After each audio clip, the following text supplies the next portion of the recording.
All right, we are opening the hearing for the Committee on Human Services and Homelessness, Tuesday, February 10th, 2026, 9:30 a.m. in conference room 329. Aloha, mahalo, noka, hele anamai, ikele halabai. And our first measure, HB 2083, relating to the promotion of controlled substances. We have the testifier list for this hearing. Do I have a testifier list? Oh, is it behind this one? Okay, sorry. We already had a hearing, a joint hearing through now. Okay, so first up, we have the State Health Planning and Development Agency in support. We have Jack Boone. Nope. Next up, we have the Office of the Public Defender in opposition. Good morning, Chair, Vice Chair, and members of the committee. My name is Haley Chang. I'm the First Deputy of the Office of the Public Defender. We outlined some of our opposition.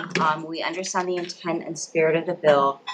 We do just want to highlight one specific thing as part of our testimony, which is that oftentimes homeless facilities are not readily identifiable by the general public. And we understand why that is. A lot of communities, especially in the commercial areas, do not want to advertise or do not want it advertised that there may be a shelter or a facility. And we do believe that this may cause a notice issue, particularly with the provision that requires the distance of 750 feet.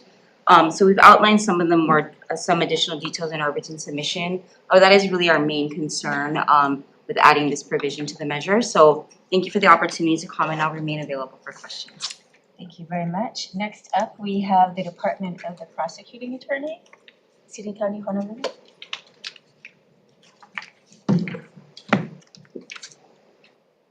Good morning, Chair, Vice Chair, and members of the committee. I'm Christine Denton, Special Counsel to the Prosecuting Attorney, and we are testifying in strong support. This is a bill which is part of our legislative package. It actually came up from a meeting. I'm on the Homelessness Task Force for the mayor representing our office, and we hear from service providers. So this came up with Connie Mitchell from IHS, where she finally, she works with people. She gets them into her door, she gets them through detox, they get detox, and then they look out the door, and there's the drug dealers. And it just becomes so overwhelming for them. So she asked us if we would consider putting in a bill to add homeless shelters to the safe zones. Other than that, we will submit on the rest of our testimony. Thank you very much. Thank you. Next up, we have the Drug Policy Forum of Hawaii in support. Sorry, we are in opposition, but I'll get on. Oh, I'm so sorry. I misdirected my cursor yesterday. Aloha, Madam Chair, Vice Chair, members, Nicholas Leverett with the Drug Policy Forum of Hawaii. We oppose HB 2083. Instead of expanding the criminalization of poverty, behavioral health issues, and drug use, or some combination thereof, the state should instead look to whether the current drug-free zone law, which implements a location-based mandatory minimum of at least 2 years and up to 10 years, is utilized and operating as intended. Each county prosecutor should be able to readily identify the number of defendants who have been penalized under the current code section over the past decade, so the legislature can determine its ongoing efficacy and utility. Drug-free zone laws were the subject of a 2018 resolution from the American Legislative Exchange Council, a conservative policy group funded by large corporations and others that has successfully advanced various measures in state houses that have included, among other measures, right-to-work laws and stand your ground laws. As noted in the preamble of the resolution, most drug-free zone laws were established decades ago but have not been reformed, despite evidence that drug-free zones are arbitrary and often unnecessarily broad, are ineffective at deterring drug-related crime, and create significant unintended consequences, including unwarranted disparate impacts on minority defendants. Importantly, the resolution observes that states that have studied drug-free zones have been unable to identify any empirical basis for their size or scope. It goes on, in practice, drug-free zone laws have created a number of serious issues in the criminal justice system by frequently imposing excessive penalties, and by subjecting urban, poor, and minority populations to harsher penalties than others for drug offenses.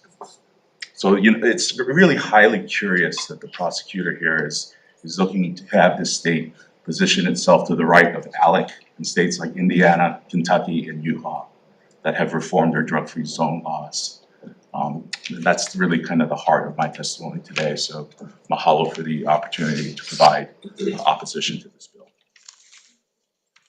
Next up, we have IHS, Institute of Human Services in support, just in writing. Members, are there any questions for our testifiers? Chair, I have a question. Thank you. Prosecutor's Office.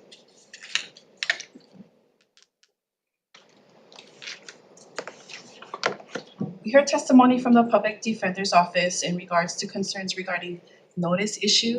Does the Prosecutor's Office have any comment or response to that concern? No, not at this moment, but we will do some additional research and we'll come back. Thank you. Any other questions? Seeing none, we'll move on to our next measure, HB 2087, relating to the abuse of family or household members. And first up, we have Department of the Prosecuting Attorney.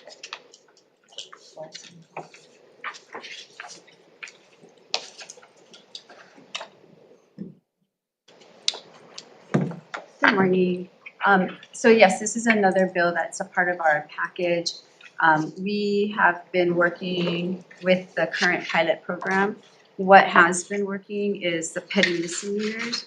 I wasn't at the office when the pilot came up, but I came back in 2023. And the one thing that the deferrals have not done what the intent of the deferrals were. And I believe that when the pilot came up, it was to get rid of some of the backlog that was in the trial courts at the time and to encourage more pleas. And that hasn't really happened. We would prefer that we go back to the original statute. In our deferral statutes, it does specifically state, and it has been law for a long time, that deferrals did not apply to abusive family and household member charges. So we wish that that would go back to the way it was and keep the petty misdemeanors. Next up, we have the county in-person Hawaii State Coalition Against Domestic Violence.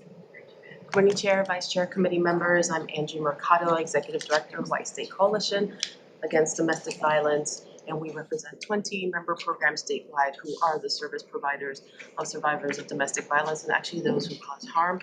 And so while we respect and appreciate the intent of this measure, we agree that we need to extend the pilot program for another 5 years.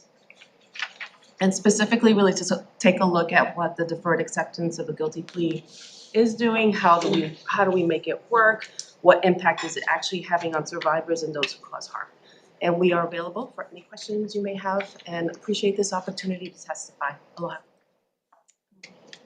And we also had written testimony in support of part of the bill from the County of Hawaii and the County of Maui.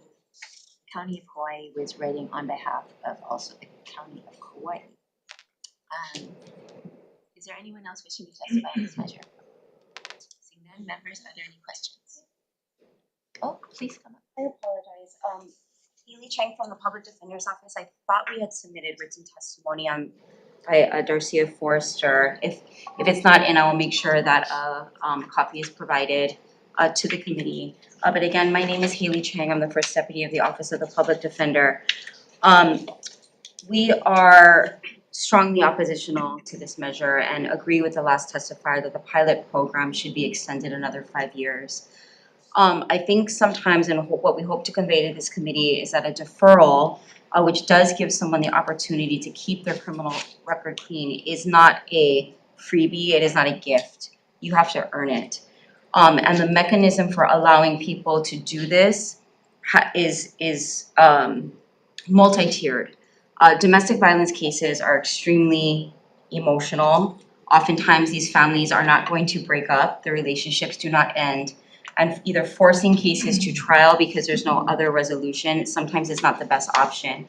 We disagree with the sentiment of the prosecutor's office that it has done nothing to deal with the backlog of the cases currently on the 8th floor or statewide. These cases are highly litigious just by its very nature, and we disagree with the sentiment. So if more information needs to be brought towards the committee with statistics, talking to the judiciary about how many cases there are, a lot of the backlog as well when the pilot project was first passed was in 2021 when there was a halt to jury trials and there was a significant backlog of cases, civil and criminal, in all areas statewide.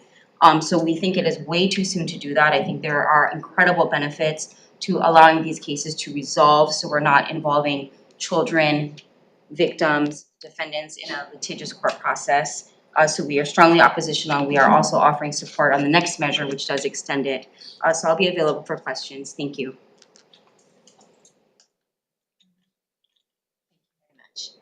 Anybody else wishing to testify on this measure? Members, any questions? I have a question for the Honolulu Prosecutor's Office. So it seems that all of the other counties and the Hawaii State Coalition Against Domestic Violence, they agree that they want to maintain the petty misdemeanor offense, but they don't want to repeal the deferred acceptance of guilty plea. Why are we the outlier? Or do you why do you disagree with that, or do you still disagree with that? Their rationale is that there is some flexibility and that they have seen that used as a tool to bring about change in behavior right after attending anger management, whatever types of educational programs they provide, going through therapy. They have found it to be a carrot for good results. So I'm gonna answer that question in two ways. I'm gonna answer it from the perspective of me when I was a DV prosecutor back in when was I DV prosecutor? 2001 or 2, when we had a zero tolerance policy where every case was charged regardless. And that was really difficult. And we would amend it to an assault third, so a person could get a deferral. I agree with all of that. I agree that there are deferrals are there for that purpose, right? For that one chance. When I came back, I was a little excited to see that we could give deferrals, and I'm just speaking very candidly and honestly. However, domestic violence, what I've also seen is give a deferral, then that same person comes back and back and back.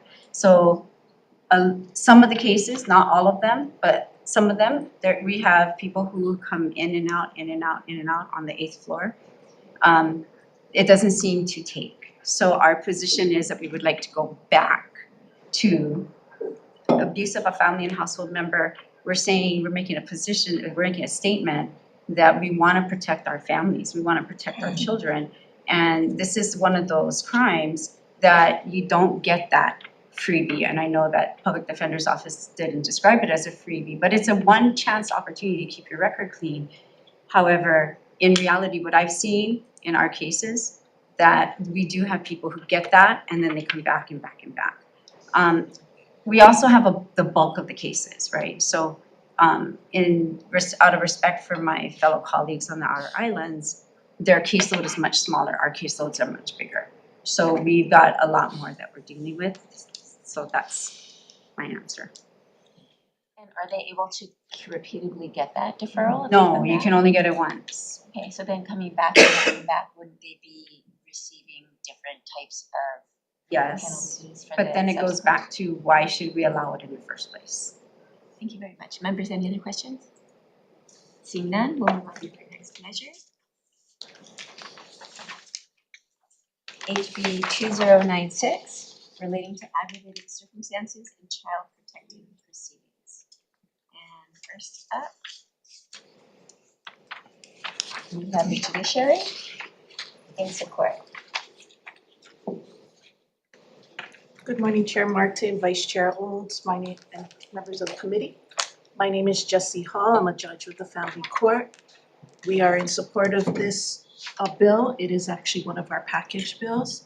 I'm not gonna go through reading our testimony, but I do wanna be able to state that we have been in consultation with the Attorney General's office prior to this hearing coming up, and we are in support of the recommended amendments as set out in the Attorney General's written testimony. And I will be available for any questions that you may have. Thank you very much. Next up, we have the Attorney General's office. Any comments?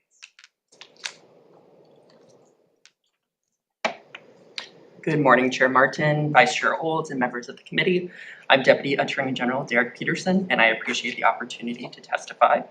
The Department of the Attorney General offers comments on this bill after working closely with the judiciary on proposed amendments. At its core, this bill corrects a troubling gap in the Child Protective Act. Under current law, the family court is limited to making a finding of aggravated circumstances at the return hearing, which typically occurs at very early on in a child protective case.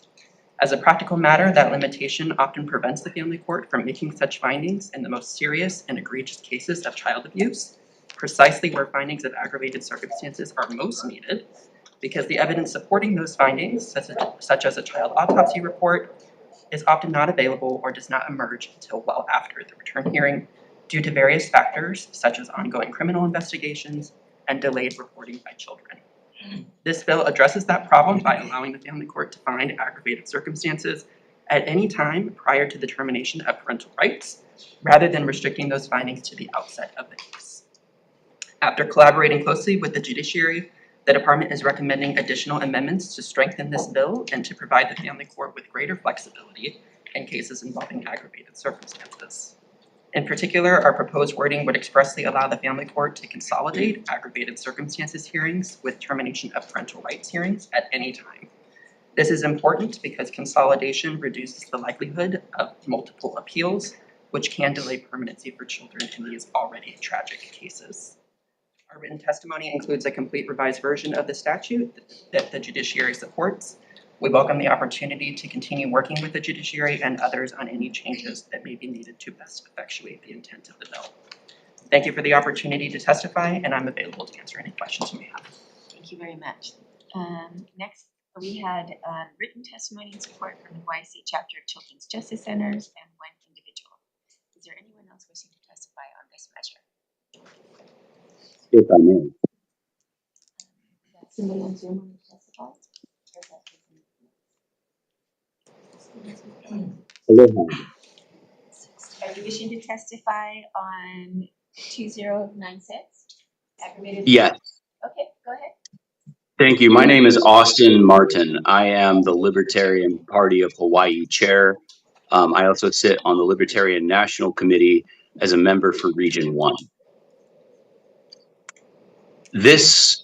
We're touching on a problem that if we empower state solutions here, we're going to compound even worse problems. And I will happily invoke the name of cases like Ariel Sellers and others to show that the department and the judiciary is untrustworthy and incompetent to handle these powers without the checks that our legal system provides to parents. Oftentimes, these kinds of cases can arise from frivolous or silly things and get blown up into a massive life-altering legal battle that can have generational consequences. And I think it's very easy to forget just how much damage this can do by cutting off the ability of parents to fight this out before the department moves. Let me just give you an example, a personal example. None of this is on the record because the people who did this to our family are facing justice now, thank God. But it's possible for CPS to nab a kid and then put the gun to the parent's head and say, plead to this crime or you're never going to see your kid again. That happened to us. The judiciary will happily rubber stamp that behavior. We've seen it, right? This is a real problem. We cannot just expand the powers to allow for separations or to preempt the necessary steps to get to the finding that we need. And besides, even if they do identify serious cases of child abuse, the odds are really high that the state's involvement will make things worse, not better. Honestly, this whole program needs an overhaul, and expanding existing powers and fixing it according to the lawyers who, no offense, you guys, but they're not on the ground.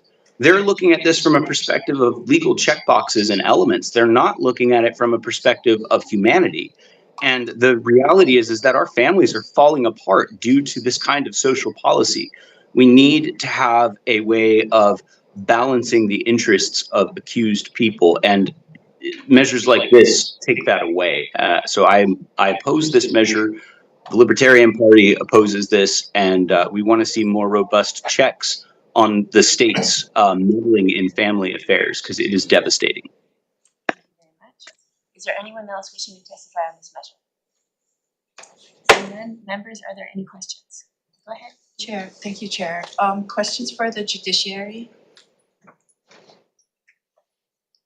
Hi, thank you for being here, Judge Hall. I'm looking at the amended language that is proposed, and I just wanted some clarification so I can better understand this bill.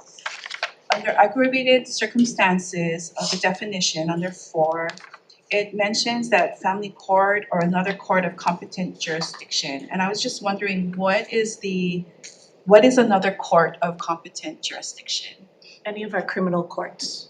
Thank you. And then also, I also wanted to clarify that as written, this would mean that a parent who has been charged for the offense of torture, that would be sufficient for family court or criminal court to make a finding of an aggravated circumstance that exists. Am I correct in understanding that?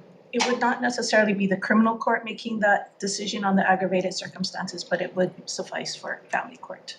Okay, so again, to be clear, that means as long as they're charged, they don't have to be found guilty, the family court can make a finding of aggravated circumstance. After a full hearing though, there would have to be a hearing.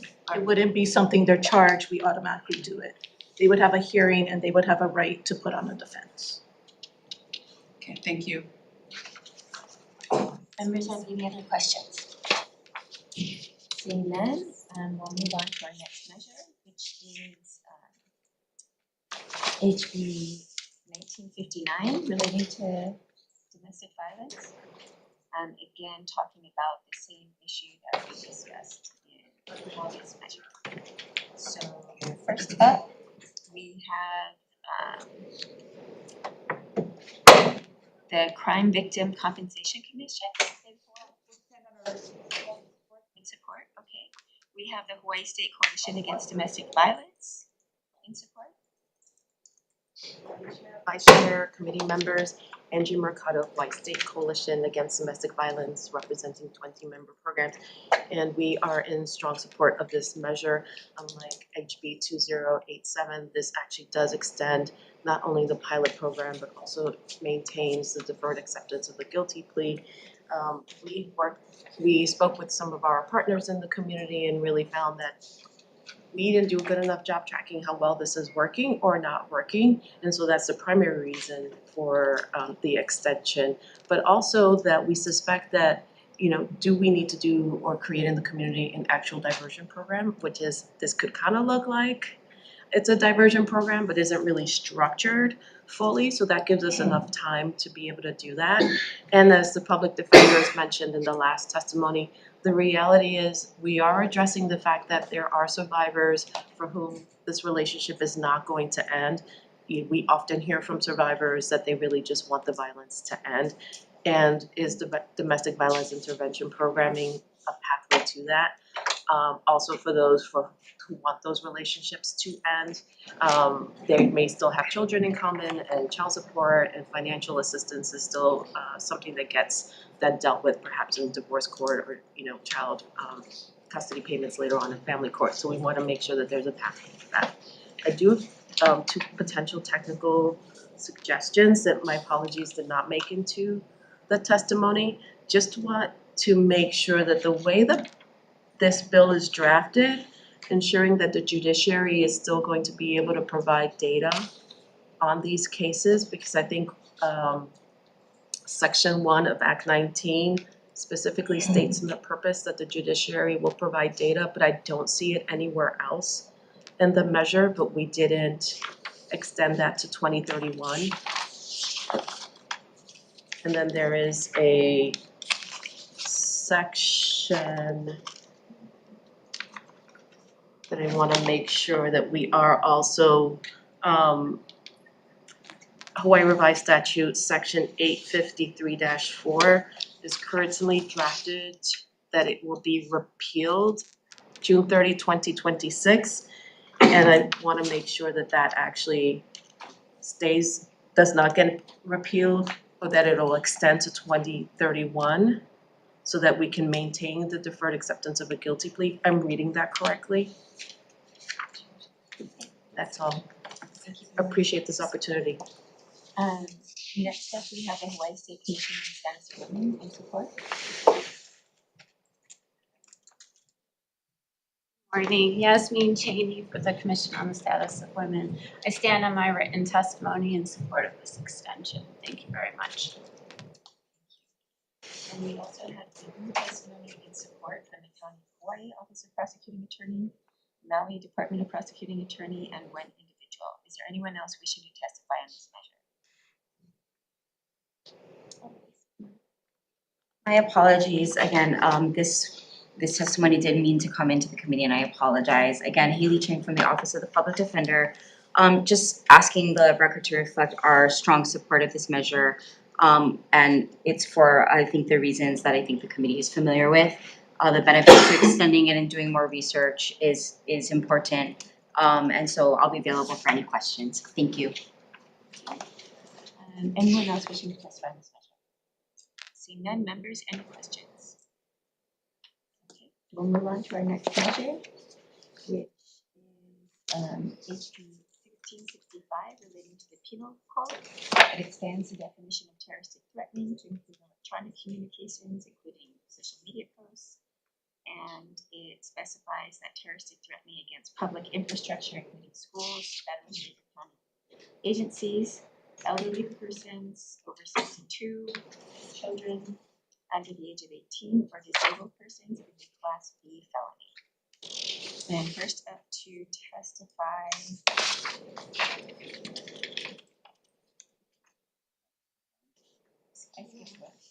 we're going to back up, or we'll finish this one and then we'll go back. Vice Chair, thanks for keeping me holding. Okay, so again, we're on 1665, and first up in support is the Hawaii State Department of Education. Not present. The judiciary with comments. Good morning, Chair, Vice Chair, members of the committee. My name is Jennifer Owong. I'm the staff attorney for the criminal divisions of the First Circuit Court here on Oahu. We take no position on the bill itself. We just had comments regarding Section 4. It requires the judiciary to promulgate rules in order to effectuate these statutes. And generally, there's an explanation in there. We don't generally promulgate rules to effectuate offenses. We would properly advise the jury if it went to a jury trial, but we don't promulgate rules for that. So I'll be here if you have any questions. Thank you. Thank you very much. Next up, we have the Office of Public Defender in opposition. And good morning again, Haley Chang from the Office of the Public Defenders. So we understand, I think, the spirit of this bill, which is to expand the nature of the protected classes that received, that there are elevated penalties for. I do just want to frame, however, how significant this measure is. All of the articulated behavior under terroristic threatening in the first degree is a Class C felony. So it is a felony conviction. It is at least a minimum 4 years of probation, up to 5 years in prison. And there are just the impact on the system is significant. This is seeking to increase that to a Class B felony, which makes the maximum penalty 10 years. And there are a lot of other consequences that come with that. We also wanted to highlight in our testimony 3 specific provisions that we think the committee may want to look at if you're committed to passing the bill forward. First of all is the expansion to electronic communications and social media. Social media, which we know is a very prominent part of our community and is definitely infiltrating the criminal system. However, when it comes to the criminal system and proving things beyond a reasonable doubt, which is the mandate of the charging agencies, the nature of a potential threat and the veracity of that threat sometimes can be questionable when it's done through electronic communication and social media, and it can really expose the behavior to legal challenges. Secondly, the overbroad and vague use of the term public infrastructure that's outlined in the bill. We did in the footnote to our testimony outline the other ways the Hawaii Revised Statute refers to infrastructure. And I'm not sure if the bill is basically meaning to say any public building or space. I don't know if that would withstand judicial scrutiny based on the vague nature of the language. And when you compare it to the other wording in other sections of the statute, is much more specific and much more defined, and that is for a purpose.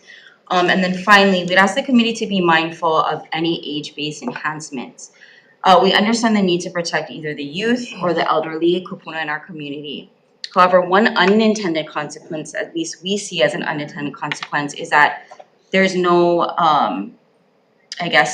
consideration of the age of the offender. So we have other laws or criminal statutes in place where sometimes our client or the defendant is older than the elderly victim, but they will use this as a mechanism to charge because of the elevated penalties. Likewise with children, this statute, if a 16-year-old threatens a 17-year-old, then the 16-year-old will be exposed to the increased penalty because of the nature of the statute. And we do experience that in real life practice where these age-based enhancements, there's no designation or consideration for the age of the offender. So we just bring those things to the committee for consideration in either tweaking or moving the bill forward, and just some potential legal issues that we see. Thank you, and I'll be available for any questions. Thank you. Next up, we have the Office of the Attorney General. Good morning, Chair, Vice Chair, members of the committee, Deputy Attorney General Mark Tom for the department. Department just provides comments for House Bill 1665. Specifically, department appreciates the intent for creating broader protections for these types of offenses. However, the current language in terroristic threatening in the first appears to cover the situations that this bill is intended to do, which is including written or electronic communication. So the department would just suggest deleting section 2. Specifically, the department is also suggesting deleting section G and H and utilizing current statutes that we already have. Section 710, 1010 already covers obstructing government operations. We provided some language to incorporate what we believe the committee tried to intend when it said including schools to protect government functions when it's involving an educational worker or within the schools. We also would just suggest including in terms of the protected classes as placed in this bill, in utilizing some form of strict liability language when it's involving age of the protected class, 62 or older or younger than 18 years to allow for effective prosecution in these types of cases. Last is just more clarification on the data collection that's included in this bill by the Attorney Generals, as well as the judiciary just pointed out what rules are to be promulgated by the judiciary, what specifically the committee intends for that to be. I will be here for any questions. Thank you very much. We also had written testimony in support from HGEA, Local 152, and one individual. Is there anyone else wishing to testify on this measure? If I may, Madam Chair. Go ahead. Aloha, Austin Martin. I'm with the Libertarian Party of Hawaii. I also sit on the LNC as a member for Region 1. I'm here today to oppose this bill, and I'd like to speak a little bit to the intent of this bill and existing statute. Right now, there is no problem that this bill actually solves. The prosecutors are simply declining to actually prosecute There's no good reason for this except for structural systemic issues. So these laws get selected. Austin, your sound is coming in and out. Sorry, can you hear me a little better now? Is that better? Go ahead, maybe lean closer. Yeah. Sure thing. These laws are already being selectively enforced. We do not need to expand this. The reason I think that this is being sought is so that First Amendment protected activity can be characterized as terroristic threatening when it is extremely critical of the government. When they say, hey, this is illegal, you guys should be in prison. We have actually had government apparatchiks come back and say that's terroristic threatening. We've had police officers and others complain that people calling out illegal conduct from government employees constitutes illegal threatening. And this idea of strengthening this online would make it a lot easier to go after dissent. It would also make it a lot easier to continue the pattern of selective enforcement, which is not about justice. If the judiciary and the prosecutors really want to do something about this problem, they only need to exercise their discretion appropriately under the Constitution. Written statements are not that hard to prosecute. Statements online are fairly easy to track down and charge, but they don't want to. That's the real problem. They want to make it more bang for the buck. They want to expand the power. I think this is absolutely useless. It is not going to help or prevent any actual crime. It is only going to be used to police speech and police online behavior and make that a lot harder to defend against. So I'm opposed to this, and I really think that we need to address some of the structural issues that are resulting in selective enforcement, because there's a lot of terroristic threatening that we see online that they don't investigate, that they don't charge, they don't follow up on. And it's not because they don't have the tools, but simply because they choose not to. We also have a problem with having Can I enough ask you to wrap it up, lawyers. please? I'm sorry, yes, ma'am. Can I ask you to Without wrap- enough lawyers, it just seems silly to add more consequences. I yield. Thank you very much. Is there anyone else wishing to testify on this measure? Seeing none, members, are there any questions for our testifiers? I have a question for the Office of the Attorney General. First of all, I really appreciate the work you put into with your proposed amendments. On the issue of when we look at the age, age-specific ones, in my opinion, my personal opinion, I don't care the age of the perpetrator. If somebody is elderly, the damage to a person who is elderly and the inability to bounce back is unchanged. But when you have two minors, involved, then I do think that is a different situation, right? We know minors don't always make good choices, and they definitely can be taught. Is there language that we could put in that that adjusts the statute in the case of the perpetrator against another minor also being a minor? There's definitely always potential to add language, to craft language to what the committee wishes to do. I do not have that language in front of me. Is that something that you could help me with so that I can include that in my amendment? If the And I'll just committee say wishes my to try that intent language, we is can try. I say my intent is to add language clarifying that this higher penalty does not apply when it is another minor that was a perpetrator against a minor. Is that something you could help me draft? That's definitely something the department can help the committee and chair draft if that's possible. Okay, thank you Thank very you. much. Members, any other questions? Seeing none, we'll move on. We'll go backwards to the one that I skipped. My apologies. So HB 1963 relating to image-based sexual abuse. And on this one, we have first up Office of the Public Defender with comments. And good morning again, Chair, Vice Chair, members of the committee. This is the last time that I will be up here this morning.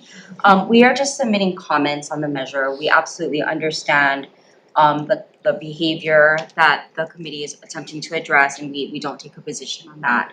What we did want to highlight in our testimony is two main areas that we think could open up the statute to some problems. The first is the definition of intimate image, specifically the term state of undress. We do believe that needs further specificity. For example, if someone is in a bathing suit wearing a pareo and takes it off, is that a state of undress? If somebody is finishing a workout and takes off socks and shoes, is that a state of undress? So I think there just needs to be some clarity on the use of that that definition. There is another measure, not before this committee, that hasn't had a hearing yet, but they do offer a definition of intimate image that we think might be helpful, and that's HB 1681. Just for reference, the definition of intimate image is much more defined, so if that would be at all helpful to this committee. The second comment that we had was related to the enhanced sentencing provision, which is the term resulted in the death of minor or vulnerable adult. We absolutely understand the behavior and the outcome that the committee is intending to address, but again, that language, we believe, creates a lot of issues in terms of the proximate link. Is it something more attenuated? Is it direct causation? All of these things, and I think we've outlined some of the details and some more specificity about our concern in our written testimony. So thank you. Those are the main two comments that we had, and I'll be available for any questions. Thank you very much. Next up, we have the Department of the Prosecuting Attorney in support. Just stand on our testimony of support. Thank you. Thank you very much. We have the Crime Victim Compensation Commission. Okay. The Sex Abuse Treatment Center in support.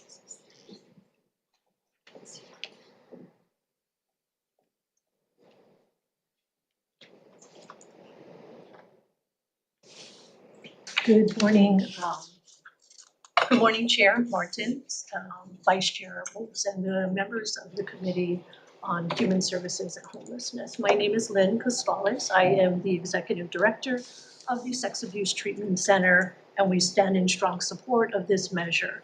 I just want to say that, image-based abuse has become increasingly prevalent in our community as more people spend time on their phones and more time searching and being on the internet. Non-consensual disclosure of intimate images is a form of image-based abuse. It is more commonly known in other jurisdictions as sextortion. The bill purposely doesn't identify it as sextortion because what we have learned is that sex is not always the motivating factor behind this particular offense. What we are seeing is that blackmail efforts, tactics used by predators are often motivated by power and control over their victim, to coerce that victim to meet the demands of the predator. What often starts as an innocent relationship online, predators groom their victims in order to disclose more intimate details of their own personal life. And through that, they feign a sense of support, of care, sometimes feigning love, in order to get that victim to start sharing more details about themselves and ultimately a sharing of intimate images between the predator and that victim. Naturally, that victim doesn't realize that it's a predator on the other end. They often perpetrate with anonymity because nobody really knows who they are. Once they are able to do that, it's a form of grooming that these predators engage in with that victim online. And then that ultimately results, once they get that intimate image, is to exploit that image, to exploit that victim in an effort to use those images as leverage to meet the demands of the predator. Those demands can be anything from finances, Amazon gift cards, to more nude photos, to images of sexual acts, and it can also result in images of self-harm, which is what we are seeing more prevalent on the internet. For those of us who work in the sex assault field, we are very taken by this issue of grooming. For those who are in the domestic violence field, this issue of power and control resonate with them. And if you are involved in this field of sex trafficking, exploitation is something that is commonly used. But the reason I point that out is just to demonstrate just how intense this crime can be for victims who are online. It is more prevalent than what most people know, and it is more devastating than we realize. And for that reason, we stand in strong support of this measure. Thank you very much. Thank you, Ms. Tran, and thank you for your testimony. Next up, we have the Hawaii Women's Coalition. In support? Hi, I have a couple hats today. Yasmin Cheney, co-chair of the Women's Coalition. We stand in support and on our written testimony. Thank you. Okay. And also the Hawaii State Commission on the Status of Women. Come right back, please. Hi, I stand on my written testimony in support of this measure. Thank you very much. We also had written testimony all in support from the Hawaii State Chapter of Children's Justice Centers, AAUW of Hawaii, Hawaii State Coalition Against Domestic Violence, and 3 individuals. Does anyone else wish to testify on this measure? If I may, Chair. Yes, you may. Austin Martin, Harian Party of Hawaii, LNC member, Region 1. I'm not necessarily in opposition or support. I would like to share a concern. I actually appreciate the intent of this bill. There is a legitimate problem. There are entire organizations, terroristic organizations, that target children for sextortion online, and it's actually mind-blowingly dark. So there is a real problem here that needs to be addressed. So again, I want to thank everyone who is trying to address this problem, and just kind of nod that we appreciate that, because there are some really bad folks out there. However, and this is a big however, existing law already covers all of this. The reason these people go uncharged is once again because of a systemic failure in our justice system, a failure to charge criminals, a failure to take victims seriously, a failure to accurately assess the situation and recognize a claim when it occurs.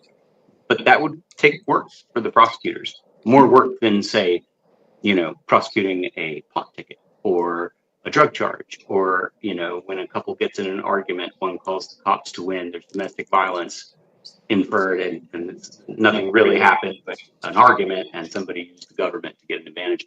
Those are all really easy to prosecute, right? Those are things that make them money and don't take a lot of effort. This takes investigation, effort, actually catching bad guys. And so unfortunately, they're very reticent to do that. So this is an issue that I'm not sure that we truly need a new law to deal with it. Maybe we do. Maybe there's some nuance that I'm just not understanding.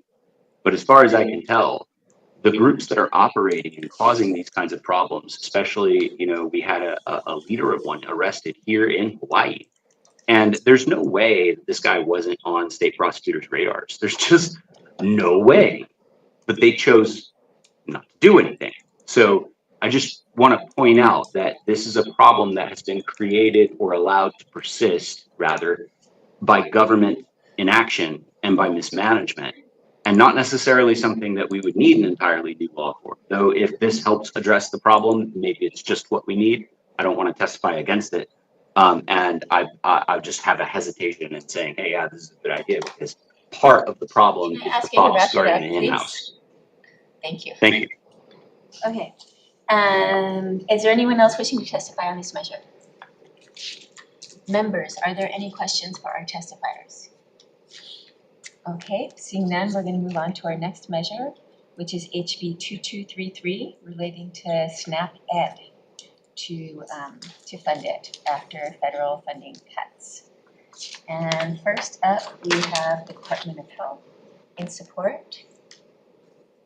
Are they on Good Zoom? morning, Yep. Chair Martin. I'm sorry we switched to Zoom. We had to this morning. We had a conflict. But good morning, Chair Martin, Vice Chair Olds, and members of the committee. I'm Heidi Hansen-Smith with the Department of Health, and the department stands on our written testimony and support and are happy to answer questions if there are any. Thank you. Thank you very much. And next up, we have the Hawaii Institute of Public Health in support. Chair, members of the committee, Nate Hicks, Hawaii Public Health Institute in support. As we know, 1 in 3 families are facing food insecurity every year. 1 in 10 will be SNAP. We need to do what we can to get those numbers to 0. While we haven't been able to do that yet, it is important that we provide support for those families who are experiencing food insecurity, who are experiencing SNAP. We found that SNAP Ed has helped to alleviate some of these issues. Food insecurity has gone down for those who participate in the program. Healthier choices increases for those that participate in the program. So continuing to support them is very important as we work to end poverty and food insecurity for everybody. Mahalo. Thank you very much for being here. Next up, we have University of Hawaii. With comments?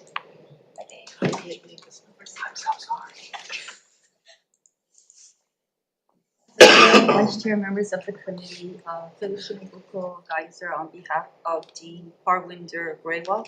He apologizes. He was called away at the last minute. He had intended to stand on our written testimony in person. Thank you very much. Thanks for being here on his behalf. Next up, we have on Zoom in support the Hawaii Food Industry Association, not present. The Catholic Charities of Hawaii on support on Zoom.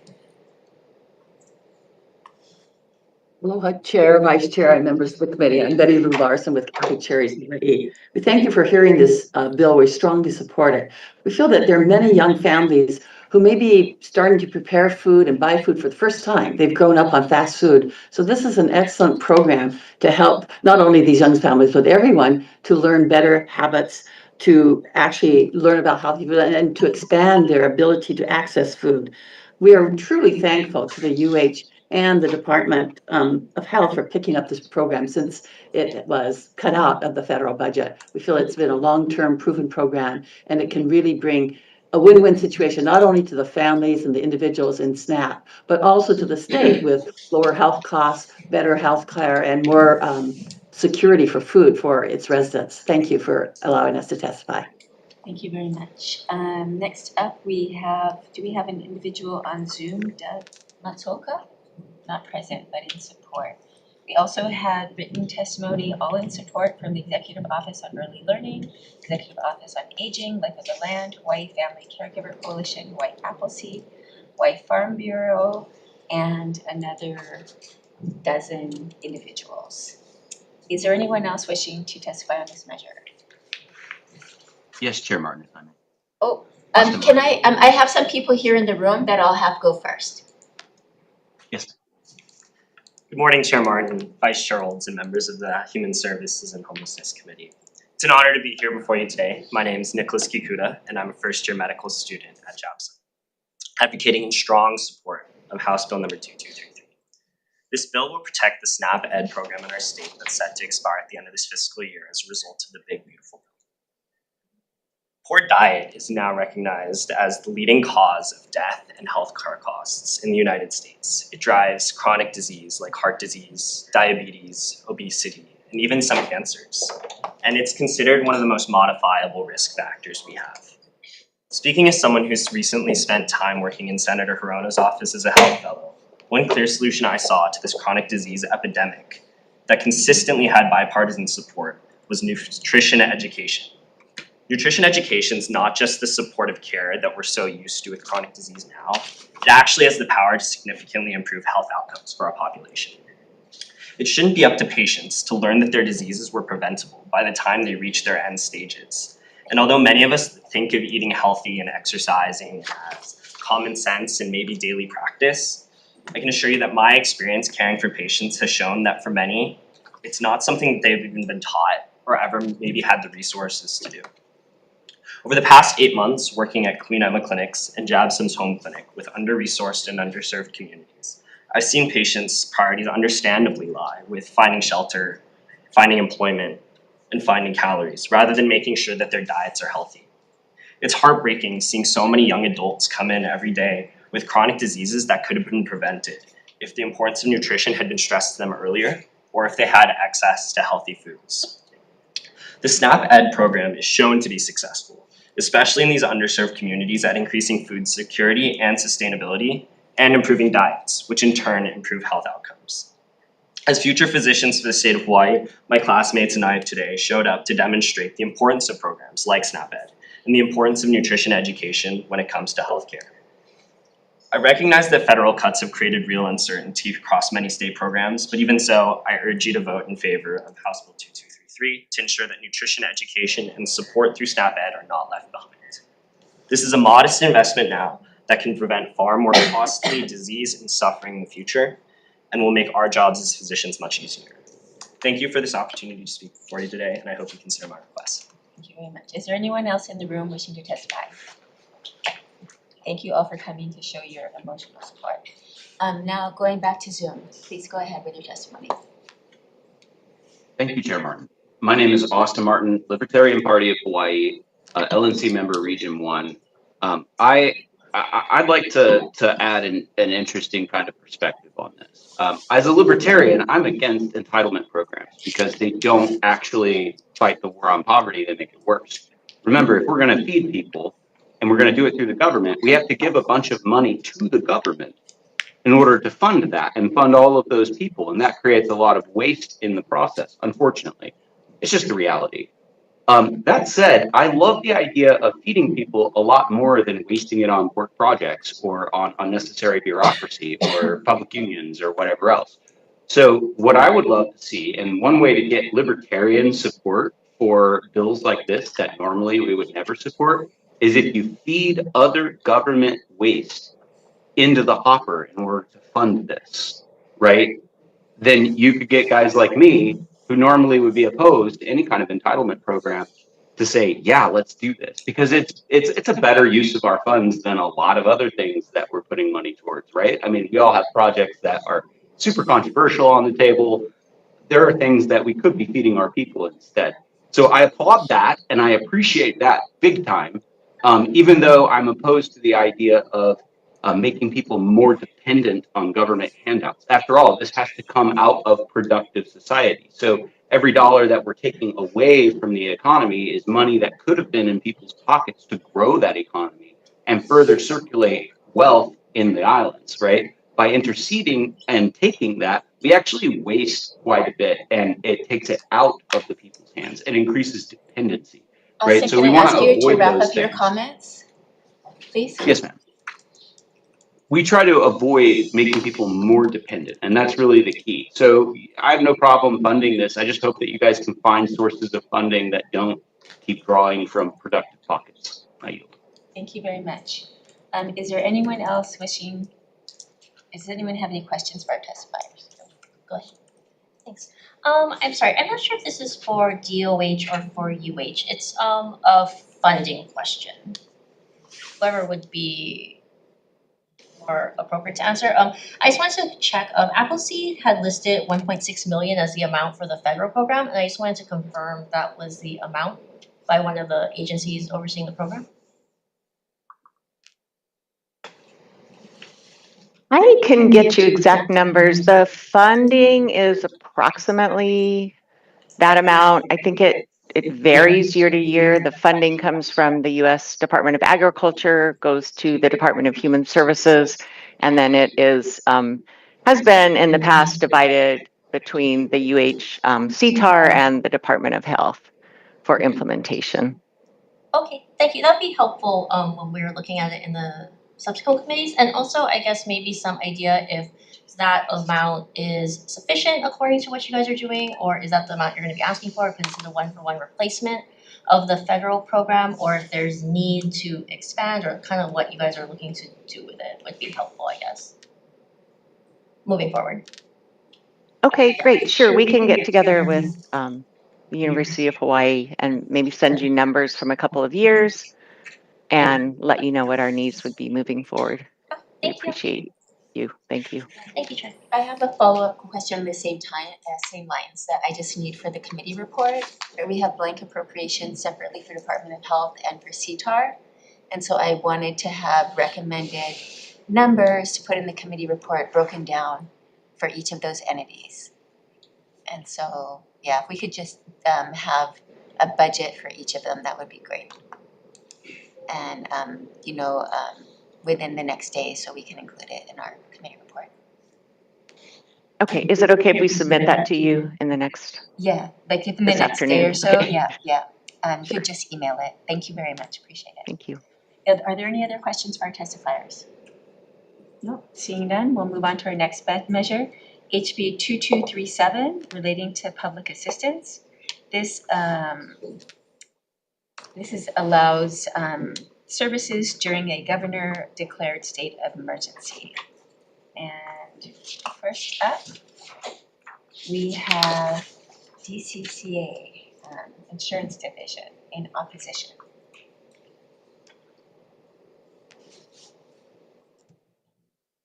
Aloha and good morning, Chair Martin, Vice Chair Olds, and members of the committee. I'm Jerry Buck, testifying on behalf of the Insurance Division.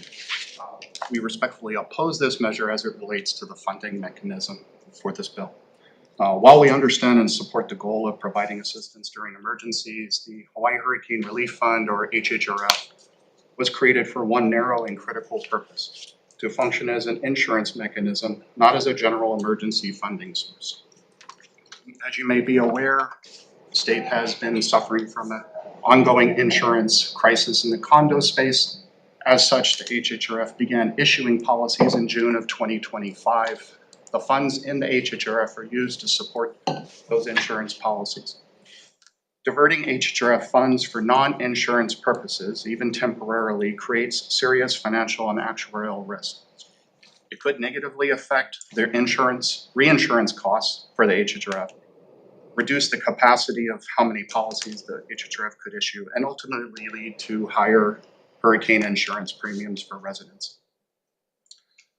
Insurance solvency for the HHRF depends on funds being available when claims occur, not on the possibility of reimbursement later.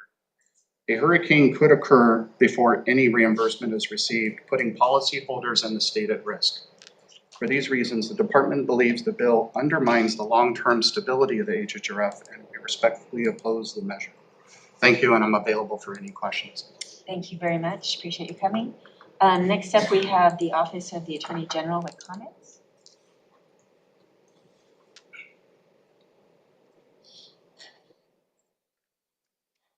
Good morning, Chair and members of the committee. My name is Yara Chair. I'm from the Department of Attorney General's Office. The department provides comments on Section 2 of the bill, and also the confusion that the name might create, because it's similar to already a state-funded program.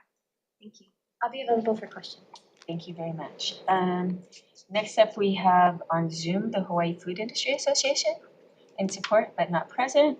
And then we also have a written testimony in opposition from Hawaii Insurers Council. Is there anyone else wishing to testify on this measure? Seeing none, members, are there any questions? Yes, I have a question. Oh, go ahead. Yeah, for insurance, DCCA, thank you for being here.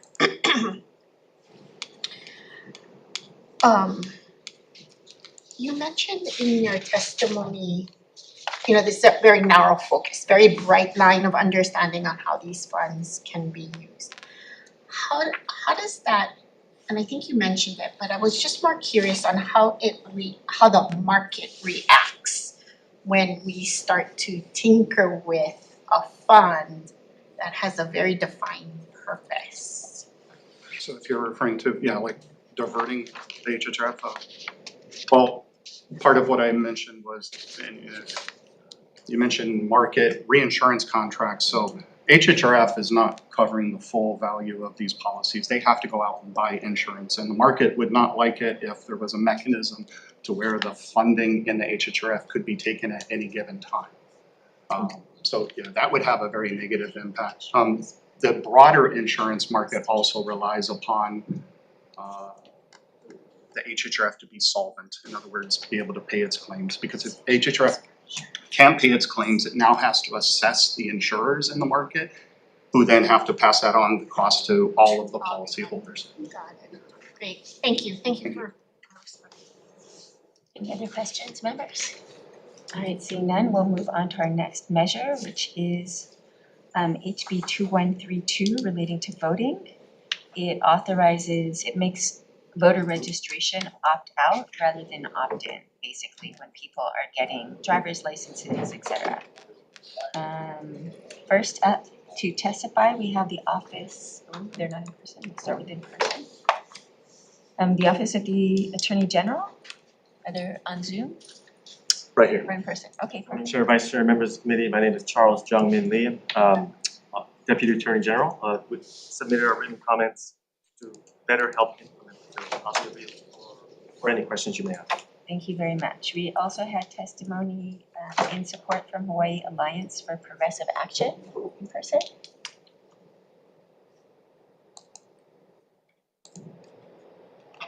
Aloha everybody, my name is Aria Juliet Castillo. I'm testifying on behalf of Hawaii Alliance for Progressive Action in strong support of HB 2132. This bill makes Hawaii's automatic voter registration system stronger by switching from an opt-in to an opt-out process during regular DMV visits, allowing information to be regularly updated. This bill also allows the Office of Elections to designate other state agencies that collect and verify this information used to determine eligibility, such as proofs of citizenship. This approach makes voting more accessible while maintaining strong safeguards and oversight. This bill does not change who can vote, and it does not register non-citizens.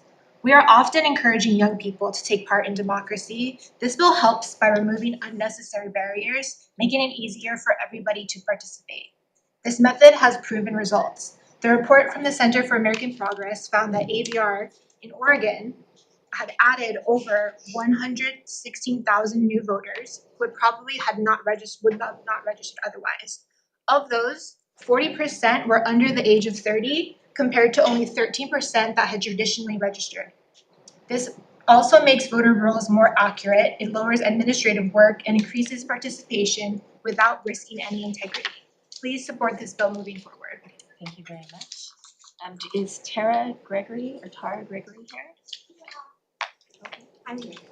In person, in opposition. Yes, I'm in opposition. Aloha, Chair and members. My name is Tara Malia Gregory. I'm a U.S. citizen and registered voter.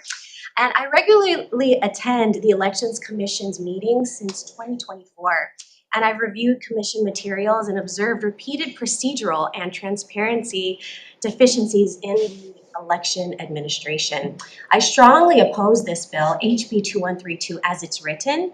I do propose some amendments because in both wording and intent, this bill does conflict with constitutional voter qualifications and in the spirit of election integrity. And also the last person, I definitely agree that we should be looking at sections 1, if you look at lines 1 and 12, if it could be amended, instead of it just saying every eligible person, if you could replace it with each United States citizen at least 18 years of age and otherwise eligible to vote under federal and Hawaii law.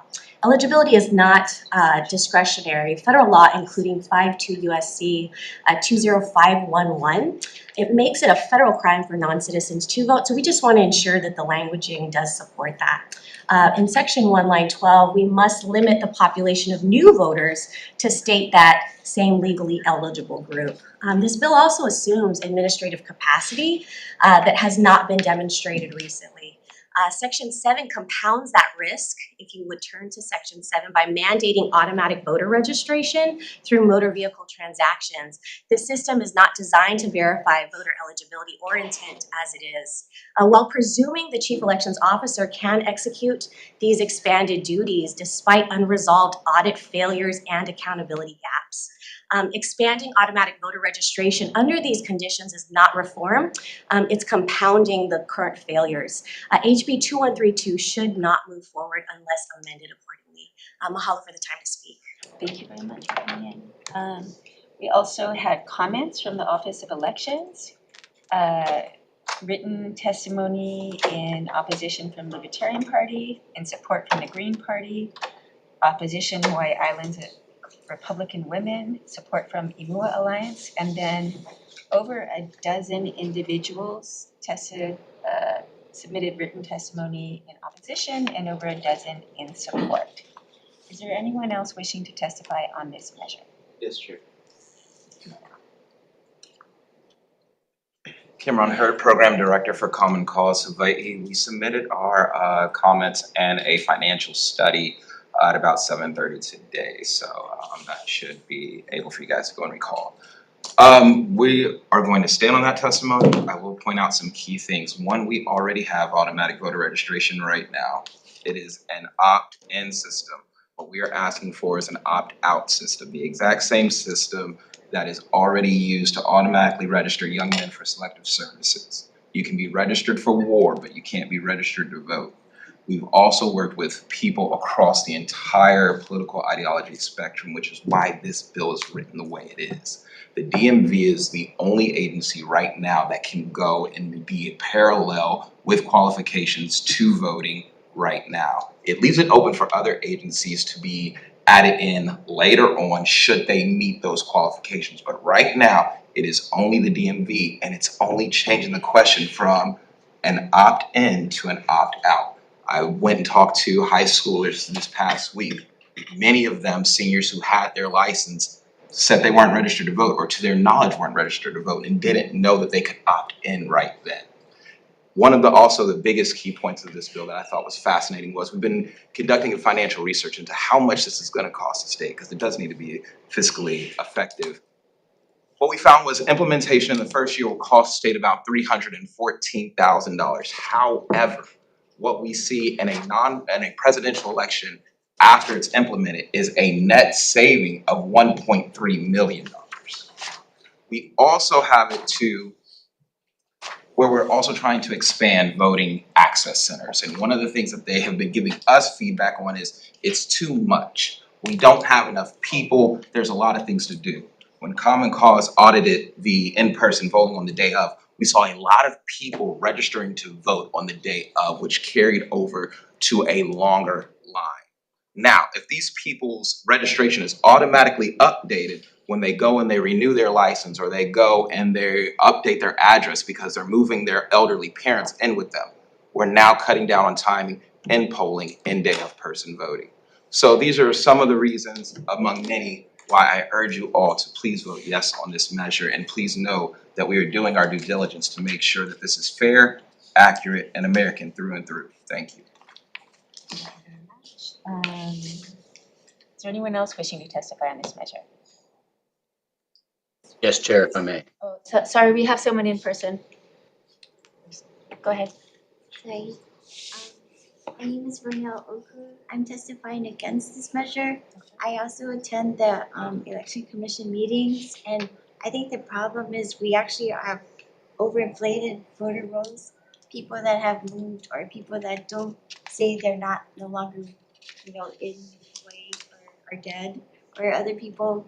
I mean, we have too many people on the voter rolls, so I think this actually compounds the problem when we just automatically have somebody on the rolls when they're not saying they're gonna vote.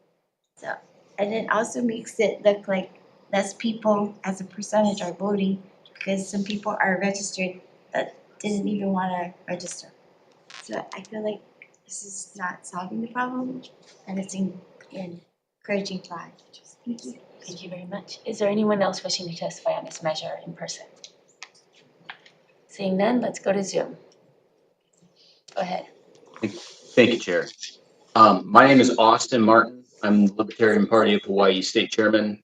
I'm a LNC member for Region 1. I also served as an election observer in 2022 and was threatened with arrest and removed without cause from the counting center because I tried to file an incident report.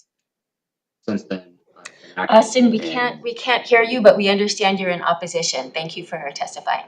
Can you hear me now? Yes. Thank you. Chair, I do stand on my written remarks, but I need to add something to this. In 2022, I was an election observer, and I was threatened with arrest and wrongfully removed from duty for trying to file an incident report. Since then, I've been in the election integrity movement on the front lines, and I can tell you that Hawaii has a 5-alarm problem. I want everybody to be able to vote, and it's really frustrating for me to hear other testifiers lying about this initiative, claiming that they've worked across all sides of the political spectrum. Libertarians make up most of your unregistered voters. I would actually theoretically stand to benefit the most strategically from this as a party. So, opting these people in, if they were really going to go to the polls, that would be great. But it violates their consent and muddles up the election when you send a bunch of ballots out through universal mail-in voting to a bunch of people who didn't ask for them. Each one is an outstanding liability that we cannot verify, we cannot track. We have at least 19,000 unaccounted ballots on Big Island, a significant portion of the entire voting block, right? We have all kinds of irregularities, lack of chain of custody, all kinds of problems that we are not addressing. Instead, we're trying to open the floodgates for a bunch of ballots to enter the system that are going to be very hard to track and no way to really keep accountability on where these things. This is why we have voter rolls, is because if you just send out ballots to everybody, fraud becomes very easy. And we already have a problem with a lack of trust in Hawaii's elections. This will make it worse. This violates consent. This muddies the water. The only reason to do this is to enable cheating. I know you guys don't want libertarians taking your seats next year. I know that you don't really want these populists saying, hey, we're done with the corruption, let's vote you out. We don't buy that nobody from Maui got voted out of their position after the worst response to U.S. natural disaster in history. That's ridiculous. Can you please wrap it It's up? not believable. Austin? So I'd like the same amount of time as Common Cause, if I may. I think that it's important to uphold trust, and we don't do that by handing out ballots like candy in the mail and saying you can't see the receipts for how we come up with these numbers, where they go, how they're tracked, and whether or not they can even be verified. We have a national and state crisis unfolding in the election commissions, and I know you all know about it. So we need to do something about this, and motor voter registration is not the answer. Radically changing our elections every session is absurd. We need to go back to the way it always has been, and we need to have a verifiable, controllable, accountable election. Or else you're going to have real problems coming down. And I'm not usually on the same side as the federal government, but our party passed a resolution in support of the DOJ suit against Hawaii. They're not trying to take anyone's data that they don't have. They're trying to verify whether or not you guys are cheating. And this would be an attempt to throw sand in the eyes of all of those efforts. So we will be noting the voting record on this and noting those who are lying about how well it's been represented and worked across the political spectrum. You want to register voters, go out and do the hard work. Thank you for your testimony in opposition. Is there anyone else wishing to testify on this measure? Seeing none, members, are there any questions of our testifiers? Question, Chair. Go ahead. For the AG. Thanks for being here. In your testimony on page 2, you mentioned that the bill could possibly, or there could be a preemption risk under the National Voter Registration Act. Could you please elaborate on that? Right, so National Voter Registration Act is a federal law that sets baseline rules for how states register votes for federal elections.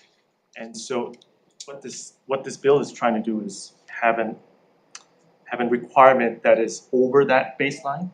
And so if that happens, there's a chance that there's a preemption issue, constitutional preemption issue. So what would that requirement that the bill is stating, what would that be that's over the baseline? Requiring citizenship proof. So required citizenship is over the baseline of the federal law? Right, so the federal law currently has an attestation method where you can just say you are a citizen, but it's under perjury of law. And so that baseline, we believe, is lower than actually requiring the proof of citizenship. So you folks, so you want it to be amended to remove the requirements of showing proof of citizenship? Correct. Interesting, okay, thank you. Anybody else with any questions? Seeing none, we're going to move on to our last measure. This is something that this committee heard twice last session, so it should be familiar. HB 1962 relating to family. It establishes an exemption from mediation and parentage proceedings for allegations of domestic abuse, when there's allegations of domestic abuse. And we have first up in support the judiciary.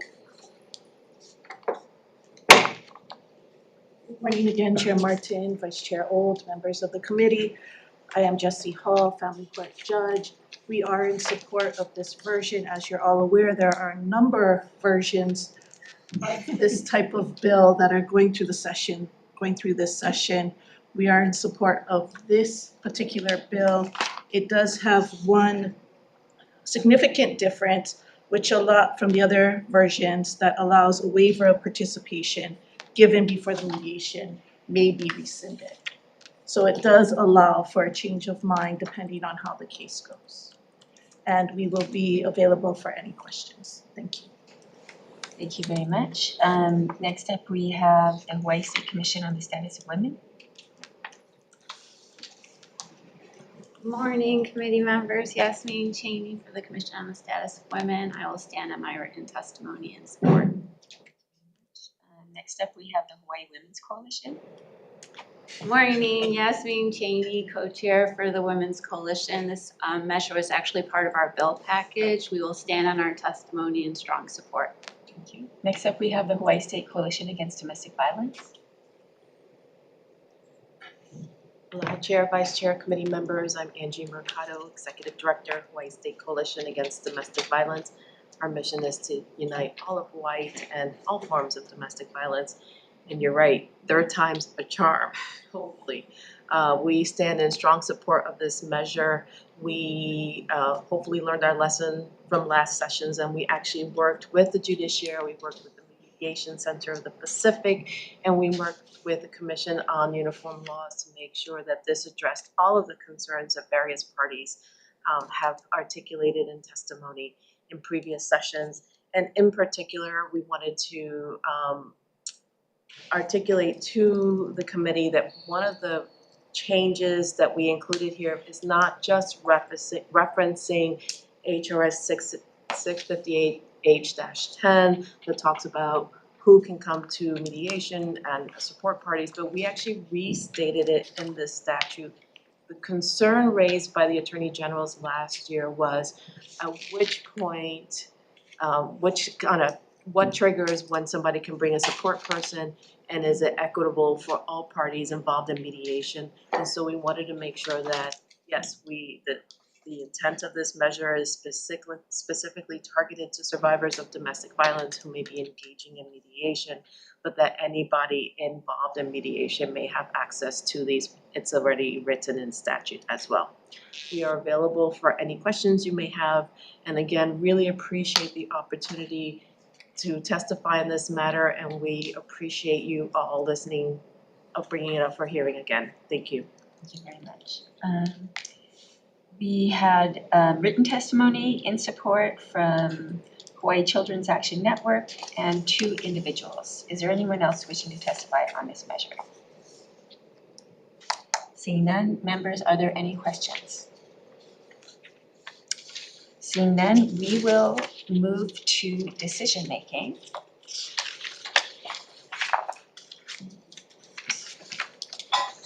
And first we'll do decision making on today's agenda, and then we do have one bill from last week that we will vote on as well. So first up, we have HB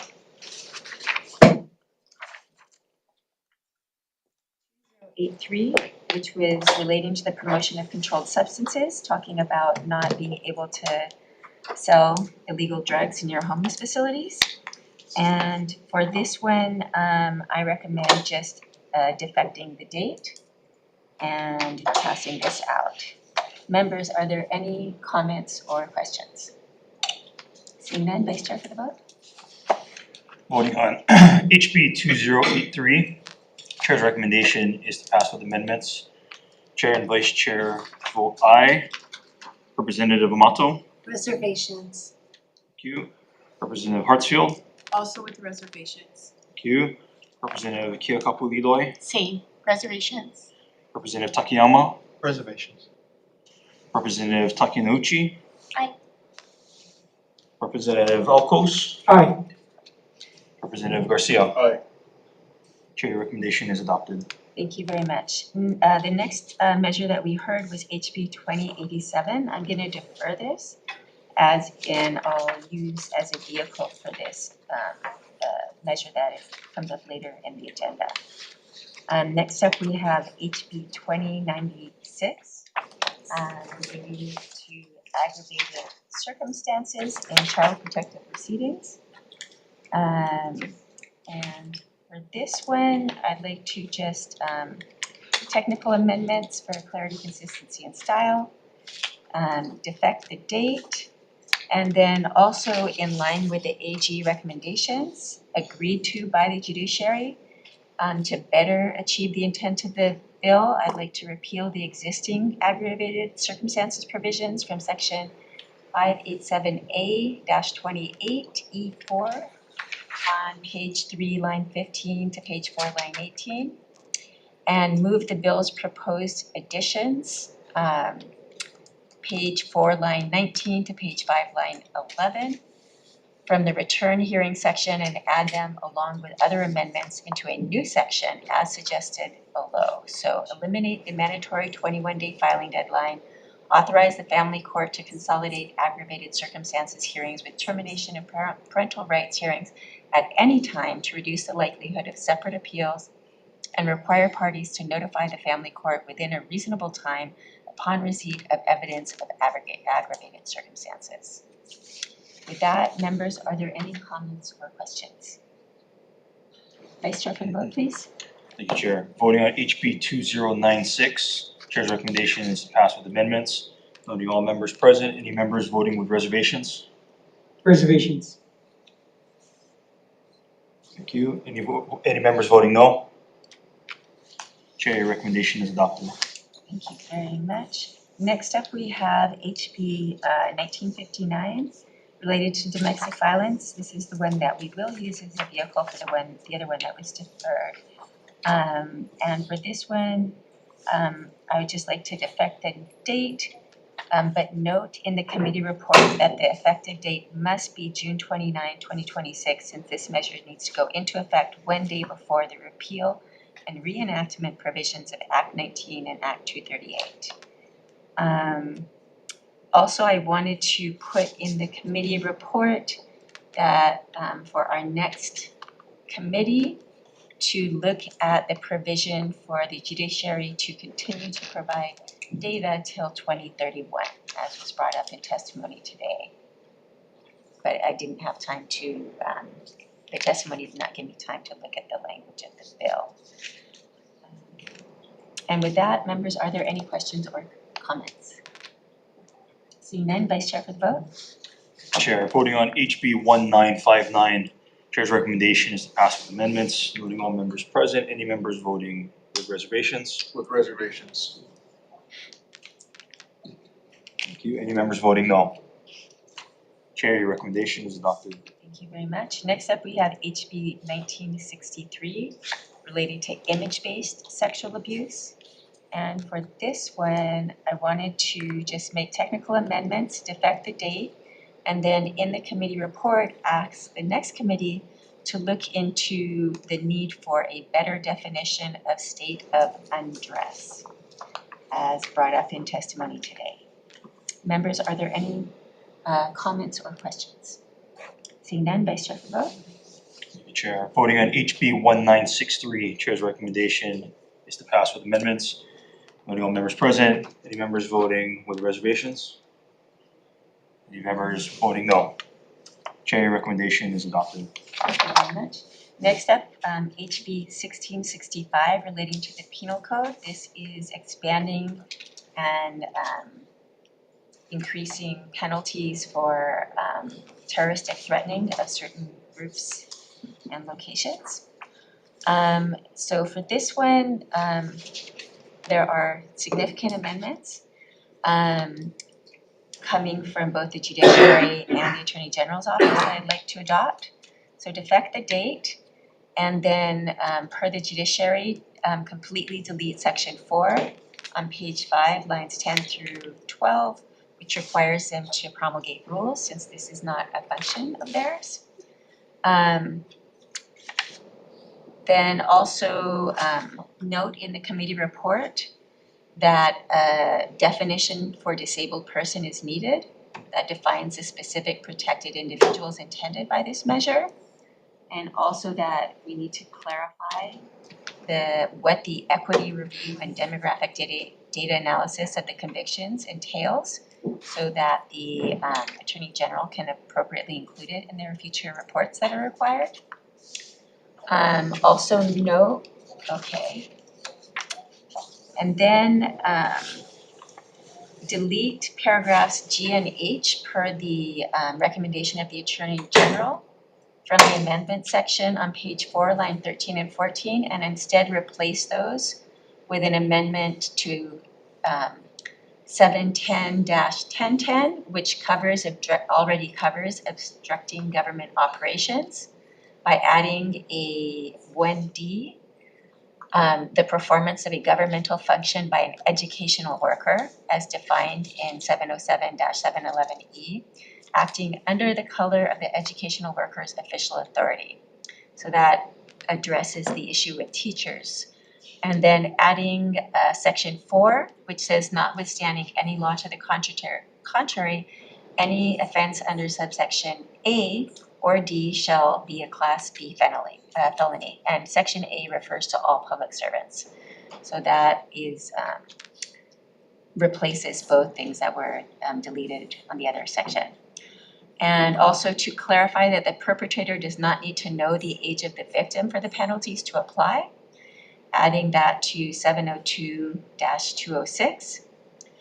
And that the requisite state of mind for subsection in number 3, 1I or 1J for this offense shall not be applicable to the fact that the person who is threatened was 62 years of age or older or was under the age of 18. So it doesn't matter if somebody knows their age or not, it still applies.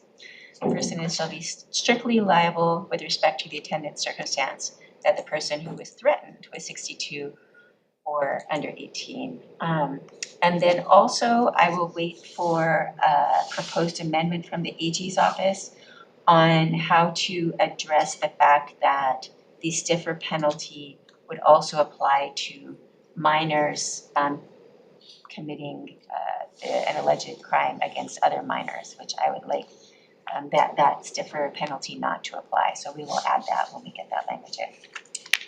So any comments or questions? Seeing none, Vice Chair for the vote. Voting on HB 1665, Chair's recommendations to pass with amendments, noting all members present. Any members voting with reservations? Any voting no? No vote. Chair, your recommendation is adopted. Thank you very much. Next up, we have HB 2233, which is funding SNAP Ed.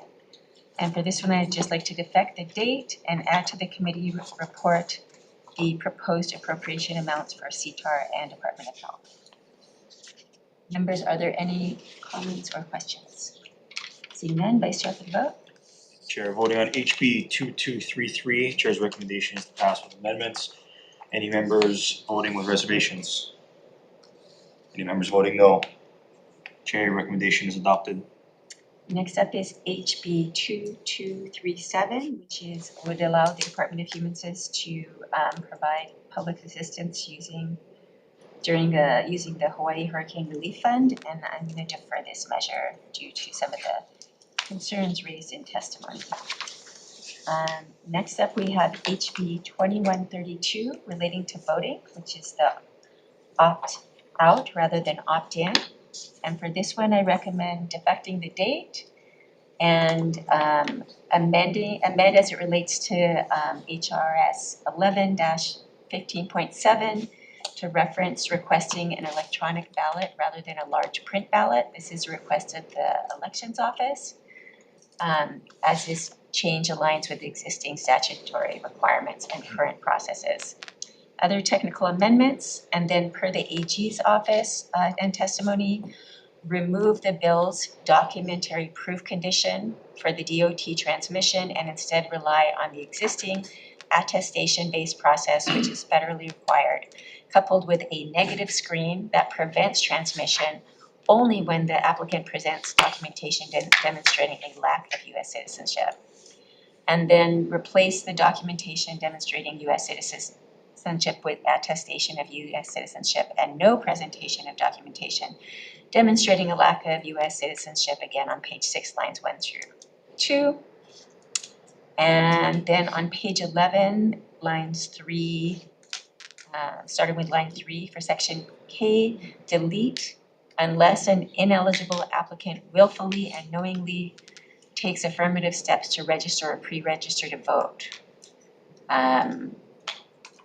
Delete that and just leave it. It's saying that if the applicant is not eligible to vote or pre-register to vote, then it's the the record and signature